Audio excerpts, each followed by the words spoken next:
Dalam pemilihan langsung, peran figur amat sentral untuk menang, namun mesin partai politik tidak boleh dilewatkan. Untuk mengetahui efektivitas mesin politik partai, mari kita simak data berikut ini. Suara pendukung parpol koalisi ramping maksudnya, dari PDIP 10,2 ke Prabowo, 74,6% ke Jokowi JK. Dari Nasdem 22,9% ke Prabowo, 51% ke Jokowi JK. Kemudian dari PKB ada 27,2% ke Prabowo dan 38,4% ke Jokowi JK. Bagaimana dengan Hanura?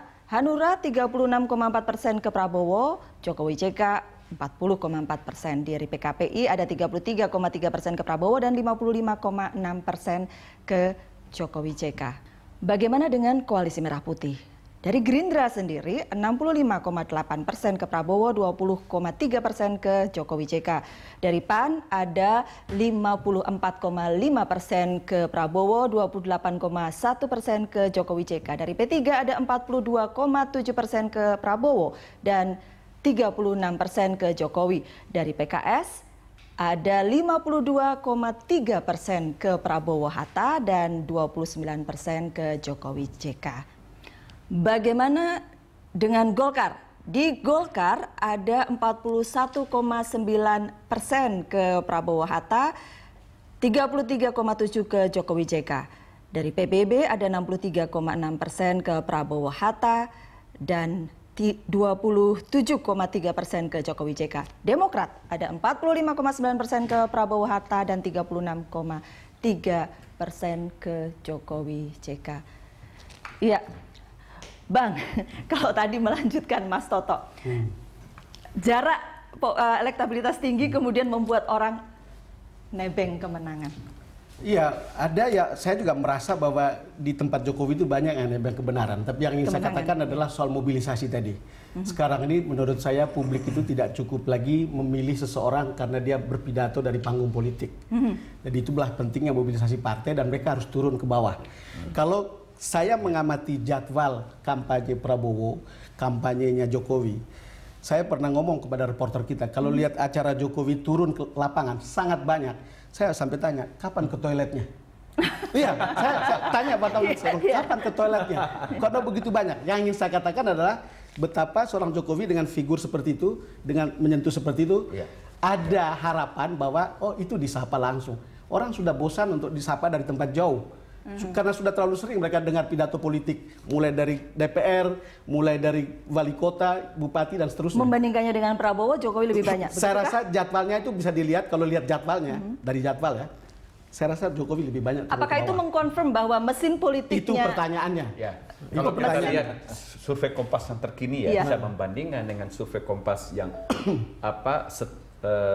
exit poll ya, setelah dan sebelum pileg dan setelah pileg. Kan begini, perilaku pemilih kita itu adalah perilaku split ticket voting yang ekstrim. Artinya apa?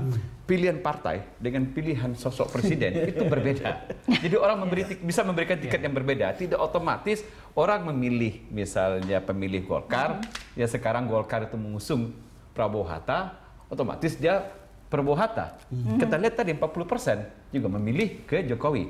Tapi data split ticket voting yang ke arah Jokowi itu preferensinya lebih tinggi sebelum koalisi diumumkan.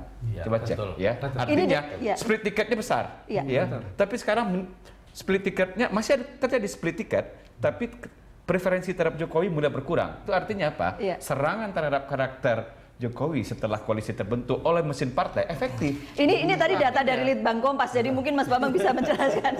Ya. Iya, seperti tadi dibilang bahwa sesungguhnya memang ini lebih ke orang pemilih partai yang sekarang masa dari partai ini lebih memilih sosok tertentu bukan karena dibawa atau dimobilisasi oleh partai begitu. Dan kita lihat yang paling lemah tadi memang PKB ya.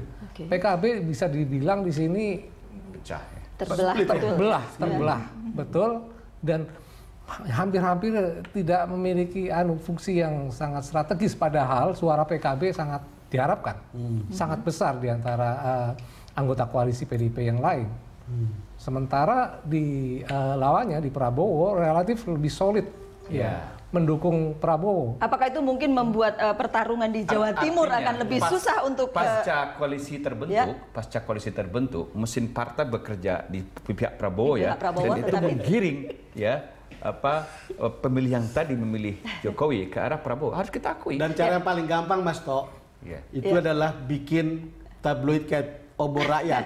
Karena tahu kalau partai tidak bergerak di bawah, cara-cara seperti itu bisa tampak lebih efektif. Iya, yang disebut dengan mobilisasi itu kan bukan hanya mesin politik partai artinya, tetapi ada objek yang dituju dan kemudian bersama-sama mengarahkan segenap kekuatan ke sana, baik dari sisi uang, baik dari sisi logistik, baik dari sisi elemen-elemen yang ada. Partai itu hanya salah satu di antaranya. Prabowo juga misalnya memiliki relawan, sama seperti Jokowi miliki. Yang kita lihat sederhana lah menurut saya analoginya. Kalau kita coba lihat misalnya dari marketing gimmick yang digunakan pada billboard-billboard yang ada sampai hari ini misalnya. Prabowo Hatta jelas menggunakan satu desain yang sudah hard sell, coblos yang gambar Garuda merah dengan menggunakan pakaian, menggunakan peci. Jokowi JK dengan segala hormat dari Sabang sampai Merauke kalau kita coba lihat keliling di Indonesia, itu masing-masing menggunakan billboard sesuai dengan keinginannya masing-masing. Ketua DPD daerah sini menggunakan gambar kartun, ada yang menggunakan baju kotak-kotak, ada yang masih menggunakan baju putih, dan yang paling berbahaya adalah saya sering kali melihat yang mensponsori pemasangan billboard itu wajahnya lebih besar dibandingkan Jokowi sendiri. Artinya kisah-kisah lucu seperti ini mencerminkan bagaimana manajemen komunikasi politik, manajemen kampanye politik memang secara terpusat lebih berhasil dilakukan oleh Prabowo Hatta. Mobilisasi dana dalam kasus seperti ini, taruhlah yang kita kenal di pileg kemarin itu kan ramai sekali soal money politics ya. Itu masih efektif nggak untuk pilihan terhadap dua figur nih? Iya, berbeda setiap daerah tentu saja ya Bang Don ya. Ada yang mengatakan pemilih kita sudah cukup cerdas untuk kemudian menolak uang. Kalau saya malah melihat dalam hipotesa yang berkebalikan, biasa pemilih yang semakin cerdas itu mau menerima uang. Dan poin pentingnya adalah kita bisa berbicara masyarakat akan melihat dari program, visi misi, gagasan, dan imajinasi mereka mengenai masa depan disandingkan dengan variabel-variabel tadi. Problemnya itu hanya ilusi tadi, hanya bisa terjadi ketika masyarakat kita sudah sepenuhnya rasional dan masyarakat kita tingkat apatismenya itu sudah tidak tinggi lagi. Problemnya adalah masyarakat kita, dan ini bisa diuji dalam survei, ketika melihat pemilu, ketika ditanyakan mengenai elit, ketika ditanyakan mengenai variabel-variabel apa yang disebut dengan politisi, anggota DPR, presiden, mereka rata-rata menganggap sama saja. Kalau saya pikir ketatnya dukungan pada dua kandidat dan relatif makin tipisnya margin antar dua kandidat ini memang memberi peluang yang bisa saja menjadi sangat besar untuk masuknya cara-cara money politik seperti itu. Untuk karena memaksimalkan kemenangan ya. Ketika isu-isu kampanye hitam sudah habis. Ketika debat kemudian sudah tidak menentukan lagi, selesai. Maka tinggal cara-cara lapangan. Salah satunya yang memungkinkan memang itu. Ketika sangat ketat ini, orang juga bingung. Saya sama saja milih ini atau milih itu, sebenarnya sama saja karena saya tidak tahu mana, menjadi tidak tahu lagi yang mana yang lebih baik. Maka yang ngasih duit itu yang baik. Itu yang baik. Itu pemilih yang baik. Nah, berarti bisa sangat berpengaruh. Iya. Berarti nanti deket-deket pemilu, pas deket-deket tanggal 9 Juli ini akan bahaya betul. Nah, ini sebetulnya yang harus kita waspadai. Ini sangat krusial hal seperti ini terjadi. Harus ada pengawasan. Bang Don. Ya, makanya kalau saya ikuti beberapa perkembangan yang ada di sukarelawan yang punyanya Jokowi itu. Sekarang mereka harus melatih tim sukarelawan untuk mengatasi yang seperti dikatakan oleh Mas Tok tadi. Betul, mungkin orang akan terima uang, tapi kecurangan itu bisa terjadi di proses pemilihan ini. Dan mereka sekarang sedang melatih. Dan saya kira orang di tempatnya Prabowo Hatta juga melakukan hal yang sama. Ya, kita kemudian akan lihat petugasnya. Ini kan akan sangat tergantung pada petugas ini setelah ini. Gitu. Dan potensi kerusuhannya kalau begitu? Kalau kita ditanya ke pihak aparat keamanan sih mereka masih bilang aman begitu. Tetapi habis itu semuanya menggugat ke Mahkamah Konstitusi. Iya, nanti saya membayangkan begini ya. Kalau memang perbedaannya tipis, gitu ya. Bisa dan mungkin terjadi. Kita lihat pergerakan suara sekarang ya. Kalau tren ini naik juga, ya Prabowo naik juga, dan juga nanti ada batas jenuhnya mungkin. Jadi mungkin kalau misalnya ya, pada kenyataannya bedanya cuma 2%, 1,5%. Pada kenyataannya kalau dihitung seluruhnya ya. Dan ketika dilakukan quick count, nah beberapa lembaga itu mungkin bisa karena margin error.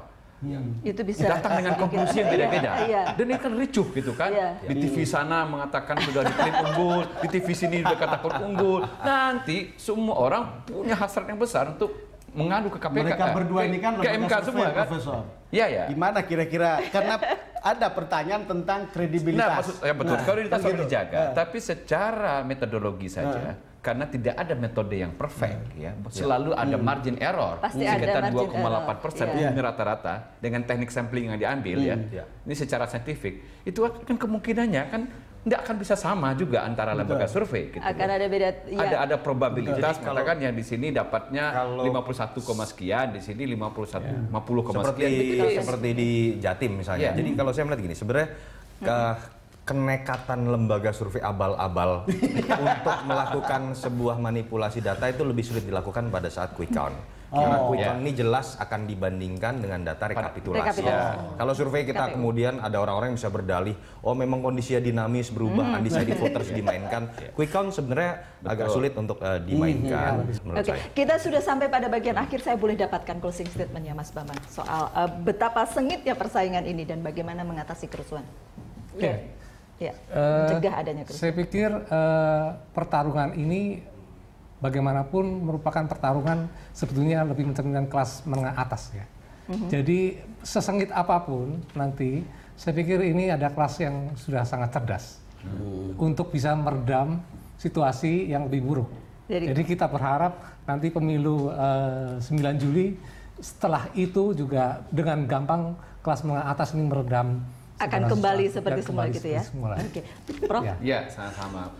Boleh pemilu ini panas sekarang ya. Dan saya pada titik tertentu, saya senang juga dalam terjadi bipolar, terbangun kultur sebenarnya. Kultur nanti kalau ada yang menang ya, yang kita kasih yang menang lewat pemerintah, yang kalah mungkin menjadi oposan gitu. Dan itu kan kultur yang bagus. Jadi terbentuk dua kultur yang memerintah dan sekultur. Dan itu kita mulai sekarang. Yang paling penting kita jaga bahwa ini jangan sampai kompetisi ini turun ke level fisik. Kalau level pemikiran enggak apa-apa lah. Iya, gitu aja. Mas Toto. Iya, ini menurut saya demokrasi partisipasi pertama dalam pemilu pasca tahun 1955. Artinya kita melihat bukan hanya pertarungan dalam sebuah kotak hitam yang melibatkan para elit, ini sudah menarik simpati, keterlibatan langsung dari semua elemen masyarakat. Ada tukang becak pukul-pukulan, ada jenderal saling tunjuk, itu ekses negatifnya. Walaupun harus dilihat dengan kacamata positif, masyarakat merasa terlibat. Masyarakat ingin menjadi bagian dari kemenangan yang didukung. Dan selama kemudian itu bisa dijaga pada skala tertentu, inilah pesta demokrasi pertama kita menurut saya. Bukan hanya pasca reformasi, tapi pasca tahun 1955, dan itu tugas negara yang menurut saya dengan perangkat-perangkatnya baik KPU, Bawaslu belum berjalan optimal. Oke, Bang. Kalau lihat persaingannya tuh, maka sekarang ini orang siap menang, tapi yang lebih penting itu harus siap kalah. Tapi dari pengamatan saya ya, kalau kita ikuti, baca, liput gitu, ini beragam sekali. Ada presiden versi survei, ada presiden versi parpol, ada presiden versi media, ada presiden versi debat. Dan kita tunggu presiden versi rakyat itu tanggal 9 Juli. 9 Juli nanti ya. Bapak-bapak terima kasih sudah hadir di The Headlines, dan itulah The Headlines kali ini. Terima kasih, sampai jumpa.